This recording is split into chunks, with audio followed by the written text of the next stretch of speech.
सोलापूर जिल्ह्यामध्ये दूषित पाण्यामुळे होणाऱ्या आजारांचं प्रमाण मोठ्या प्रमाणावर वाढलेलं आहे आणि याला कारण उजनी जलाशयाचं वाढतं प्रदूषण आणि उजनी जलाशयातून निघणारी जी भीमा नदी आहे त्या भीमा नदीमधून वाहणारे जे दूषित पाणी याच्यामुळे सोलापूर जिल्ह्याचं आरोग्य बिघडले आहे। विशेष म्हणजे सोलापूर शहर किंवा जी मोठी शहर आहेत त्या शहराला जलशुद्धीकरण प्रकल्प आहेत, परंतु अनेक अशी छोटी गाव आहेत की ज्या गावांना नदीचं पाणी किंवा नदीमधून भूगर्भामध्ये नदीच्या पाण्यातून भूगर्भात मिसळणारं पाणी आणि ते परत विहिरीमधून किंवा कूपनलिकामधून मिळणारं पाणी ग्रामीण जनतेला पिण्यासाठी वापरलं जातं।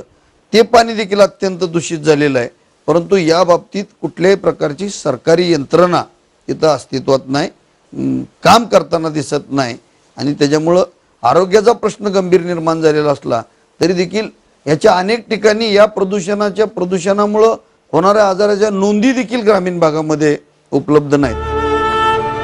10 वर्षांपूर्वी राज्य प्रदूषण नियंत्रण मंडळानं पुणे महानगरपालिकेला प्रक्रिया न करता सांडपाणी नदीपात्रात सोडल्यास दंड आकारला जाईल असा इशारा देखील दिला होता, पण अद्यापही पुणे महानगरपालिका किंवा इतरांकडून योग्य ती अंमलबजावणी झालेलीच नाहीये।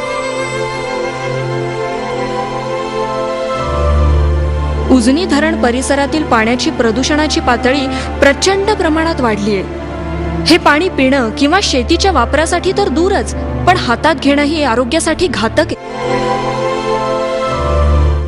मी एवढंच सांगेन, पाण्याचं आरोग्य बिघडलं तर माणसाचं आरोग्य बिघडेल आणि जीवसृष्टीचं सुद्धा आरोग्य बिघडेल आणि हे टाळायचं असेल तर उजनी प्रदूषण मुक्त झाली पाहिजे, उजनी वाचली पाहिजे, उजनी वाचली पाहिजे।